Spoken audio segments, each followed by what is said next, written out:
Hello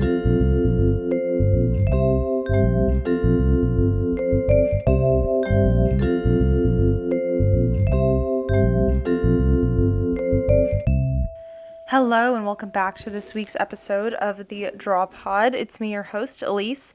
In this episode, I'll be chatting while doing a painting based off of an image that I actually grabbed from Google Earth. If you're new here, this is a visual podcast where I draw something and chat with you as I go. You really don't have to watch the video to know what's going on, and if you prefer to listen to it on a podcast app, it's available everywhere. If you want to watch the YouTube video, check out my channel, linked in the description of the podcast, and if you would like to see the final image, check out my art Instagram at Elyse_draws, which is also linked in the description.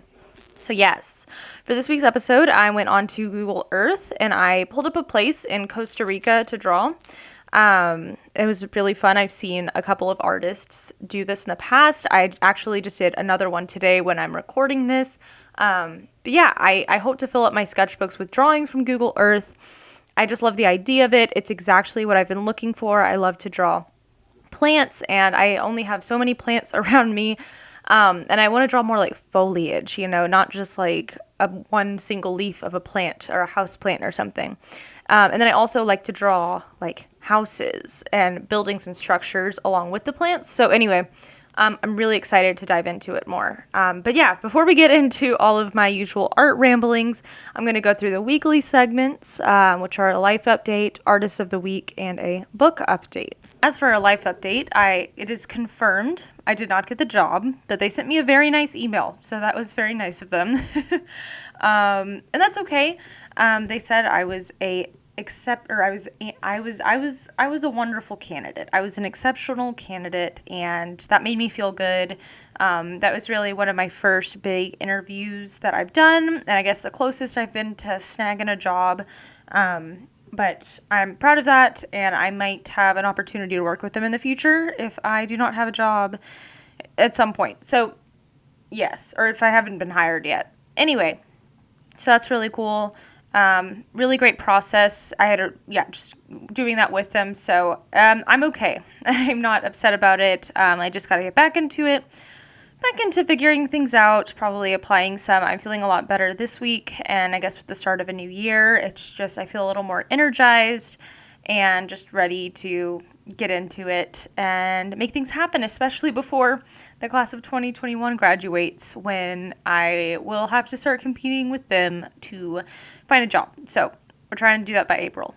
Anyway, it's also in general nice to be back in the swing of things. I've been working on a lot of projects, some commissions, kind of freelance things. I got today I just shipped 4 things out to people. I had this one painting for my friend that was really fun to do, and then I had 2 pet portraits that I sent out today and some stickers for a friend. And yeah, it's been really nice to start doing some work and just working on commissions. It's nice to make money for my art. I've talked about that. But yes. And then I'm also, of course, trying to fill up sketchbooks like this, just with constant drawing and doing botanical art and focusing on that theme for this year. I've been on a roll with things, and so I'm very proud of that. And it just feels good to be doing what I'm doing. So, and I'm also back on a sleep schedule and feeling good. I was off my sleep schedule because I was in Dallas last weekend to spend time with my boyfriend and his family for the new year, and that was very fun. It was a nice time to just kind of take a break, and this was really honestly my first break in so long, because I don't know, in college and with school and stuff, there's always more that can be done. So even though I'd be starting a new semester the next semester in college, after winter break, with my sorority, I would still have to be in charge of recruitment or it's just something. There's always something. And then my senior year, I had to continue to work on a thesis into my second semester. So there was always something to do. I never really got to fully take a break over winter break in the past. And this was really the first time I just really let go. I mean, as you know, in December, I took a break from applying to jobs, and that was really nice. And just kind of the end of the month, too, I had all my YouTube content made, my podcast was up, everything was in place. It was great. So I had a nice break, and it was very fun to go up there, but I am back on it now on this week. And yeah, in general, just excited to make more YouTube videos and kind of like get going on my New Year's resolutions, which I talk about in a video on my channel. It's mostly just to be really consistent with sketching and making art. And I do want to get a job, and I just want to really learn a lot. And the biggest thing overall, though, is I want to be patient with my learning. I feel like I have the skill of, like, you know, when you learn something, it's important to also like practice it on your own and not just keep copying what you have learned, if that makes sense. I'm good at the practicing part. I'm not good at the sitting still and watching and learning when someone is teaching you something part of it. I just have a hard time watching tutorials, and then even when I watch tutorials, like following them, I don't know. I just want to jump right into things, and I want everything I make to be like my own original thing, which I need to slow down and just take it easy and just listen to other people sometimes. I'm like, how did I even get through school? Because that was so much of it, was like watching tutorials and like people telling me what to do, and then I would go on and write essays or something. I don't know. But that is my biggest resolution, and I am just trying to do a bit of learning when it comes to art and just even professional growth every day. And for a book update, been pretty active in reading lately. I finished, and I guess I never mentioned that I started it. I started reading Educated by Tara Westover. Sure you've heard of it. It's a wonderful book. And I did the audiobook of it, actually. It's interesting. The first book of this year was an audiobook, and I didn't listen to any audiobooks last year. So that was such a good book. It's very popular. If you haven't read it yet, you need to. It is about a young woman, or just throughout her childhood, she wasn't allowed to go to school. She was raised in a Mormon fundamentalist doomsday prepping family in Idaho, and then she didn't go to school, ended up finding her way into college and then getting advanced degrees after that. So it's such a good book. Warning though, to those who may want to read it, it could be a potentially triggering book to some groups, so look into that before starting. But yes, very, very good book. I also finished How to Do Nothing, which I read on my Kindle. It was pretty good. I gave it 4 stars. A lot about nature and social media and art, and a lot of tangents, but I enjoyed it. So I'm 2 books into my 50 book challenge for 2021. I'm going to do it. It's going to happen. Especially because I have 3 books lined up right now to read. They are Maybe You Should Talk to Someone, The Vanishing Half, and Range, Why Generalists Triumph in a Specialized World. I have them all saved on my Kindle, and I am very ready to dive in. And I like that they're all pretty different from each other. I know The Vanishing Half is a fiction book. Range is kind of a nonfiction, but kind of like a lot of the nonfiction books I read, kind of like digital minimalism, or kind of self-helpy, but not quite self-helpy, like more like personal development, sort of. And then Maybe You Should Talk to Someone, I believe, is kind of a memoir in some ways. So anyway, it is going to be awesome. I have them all on my Kindle. They're all saved on my Kindle because of the little hack I found, which is not connecting to the Wi-Fi and keeping Libby library books on my Kindle for longer than I'm supposed to. But, I mean, the copy gets returned back to the library from my phone anyway. It's not like I'm hoarding it. Whatever. It's my favorite thing. But yes, those are the books that I have read and I am reading. So now for the artist of the week. The artist I want to highlight this week is Turn D Cassette. I have this listed in the description of the podcast on Instagram. Their name is Linnea Sterte. I believe they are Swedish, a Swedish artist. I love them. You've probably seen their work on Instagram. It's these adorable frogs. They're these little frog portraits, kind of. They're like frogs roller skating, cooking, hanging out, drinking tea or something, like anything you can imagine. I really want to buy a print from them. But yes, you may have already seen their work on Instagram, and if you haven't, go check it out. But also, beyond just their art of frogs, I got the idea to make Google Earth sketches from them. I'm sure they're not the first person to ever do this, but it's a great resource, and I'm really thankful that I found that from them. And like, why didn't I think of it sooner? But anyway, and I also just like their photos and their other drawings as well. So especially like how they draw plants. So you should definitely check them out. As I've already said, their info will be linked in the description of the podcast. Yes. So now getting into the other stuff, the main part of the episode, I guess. Yeah, all my art ramblings. So I already talked a little bit about using Google Earth as a resource. I definitely plan on doing this a lot more moving forward. Today I just did one from Galveston. I just picked a roadside picture of some palm trees. I'm kind of into some palm trees. You can kind of see some of these in the painting I'm working on now. Yeah, it's a great tool. I feel like I've already talked about this enough. So anyway, but another thing, I'm sketching every day. And that has been really lovely. I would like to, like in an ideal world, I'd just be drawing from life every day, but I'm honestly starting to get bored of all of the objects in my house. And so I have been doing, Google Earth and sketching some from photographs, which is fine too. Oh my gosh. So, I've said that I want to do sketches, or I want to draw like plants and use watercolor this year. And maybe still lifes too. I drew a person today and from a photograph, and I am just simply, I'm not going to say I'm not good at it.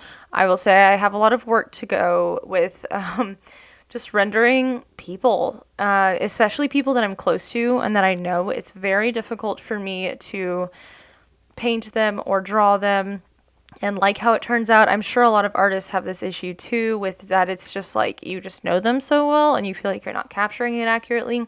When I look back at the drawing that I did, I did it maybe like 5 hours ago. It's not that bad. I like it. I think it does resemble the person that I was drawing, so that's good. And I kind of took a different approach to it.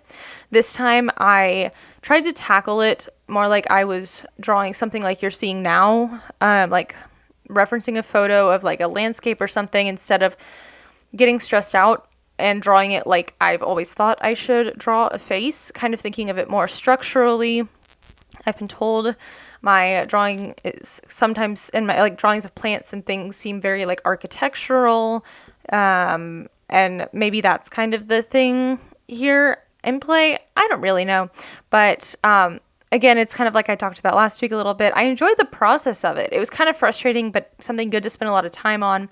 Drawing faces, drawing people, still a challenge to me, but I think I just need to keep working on it. But in general, my subjects, like I drew an onion and garlic the other day on Google Earth. I've drawn some plants. I drew out this little plant in my room, and I'm just having fun with it. This little notebook that you see in the video is a moleskine. I think it's called a large notebook. It's not really that large. It's like the step above the pocket size and a step below the A4, I believe. And I think it'll be perfect. I had the pocket size at one point, and it was way too small, but I think this is nice and manageable. I don't know. I never really want to have a big sketchbook or like a too huge sketchbook. Maybe I could handle it now, but whenever I was younger, I would always buy these large sketchbooks, and they were just so intimidating to me. I was always stressed about filling up the entire page. And I know you don't have to, but like honestly, I'm still stressed about it because I would like to fill up the entire page, and then worrying about making it perfect. But there was something that just kind of flipped in me, at like a switch flipped in me at a point, kind of around my sophomore year of college, where I was just finally able to fill up a sketchbook for the first time in my freaking life. And I've been doing it ever since, and I filled up so many. So I don't really know. And the way that I was able to fill up a sketchbook was by purchasing a smaller sketchbook. I don't even know how big it was. It was like 4x5 maybe, or 4x3. I'm not sure. It was a pretty tiny sketchbook, and yeah, it just took the stress out of it. And so I definitely recommend that if you are someone who's always had a hard time filling up sketchbooks. But yeah, so really enjoying this watercolor portfolio or sketchbook that I have now. And excited to make like watercolor sketching more of a thing. Yeah. So, what else do we got here? Oh, I uploaded some art to my Redbubble. Some of my plant paintings, which I guess some from a few weeks ago that I shared on here that I was painting, where it's kind of like, it looks like, not like vines, but I don't even know how to explain it. Looks kind of tropical. There's some turquoise and there's some green leaves and yeah, it's nice. I really liked how it turned out. I think it looked very like patterny and really lended itself to like being on some of like the Redbubble, like maybe like the water bottle or the laptop cover or just something that would be good with patterns. So, I have been lazy with Redbubble lately and not been doing many like animal designs, my little critters. And I think that I need to just be making more of these patterns kind of casually and just uploading that and focusing on that this year. Because I don't know, it's like I can always doodle critters and I'm fine to doodle them, but maybe should I do something different? I don't know, but it's also good to do like the same thing on your Redbubble to kind of develop a brand. Although there was someone who commented a while back that they had 2 separate Redbubble shops for kind of different vibes. I don't think I would do that because I've spent like at this point nearly 3 years building up my Redbubble shop. And what I've got on there is good. It sells. I mean, it's really just the same like 5 designs that sell, but I'm not complaining about it. They give me a nice amount of money each month. So, yeah, so I think I might build a nice collection with plants this year and do a lot more plant patterns and put them up on Redbubble. And yeah, that was good. I think I went over a month without uploading, which I hate. That makes me sad. I try to have like 2 dates, like maybe on like January 12th and then on January 26th that I would like to upload on, just so I can never go like a full month without uploading. But I don't know, y'all know December was like, I just was chilling, being lazy in December. So I kind of fell off it, but, yeah, it's going well. Redbubble's steadily, just from my analytics, has been like recommending from Redbubble like my work more and more. So that is super, super great. I appreciate it. Redbubble, make me a featured artist or something. I don't know if I need to clean up my shop or make it more organized or something soon or more cohesive. I don't know. Anyway, I'm really happy with how those plant pattern designs look, and I might even want to like buy a phone case or something with it. Like, that's how much I like it. I would buy my own art. What a great standard or whatever. Anyway, the last thing I'm going to talk about is kind of this idea of art learning. I realized today that I might have set this goal a little too high, or like my expectations were a little too high for myself. But like it had good intentions. I've said that I want to do more art learning this year. So whether that's like doing a tutorial from one of my art books, like my botanical art books, or doing a art video, like watching one. Oh, I had the name of this lady whose art I really liked. I'm going to look it up while I talk to you. But she has like live watercolor painting tutorials, sort of, or she just kind of talks you through her decisions. And I really, really liked it. Really appreciated it. Let me find it.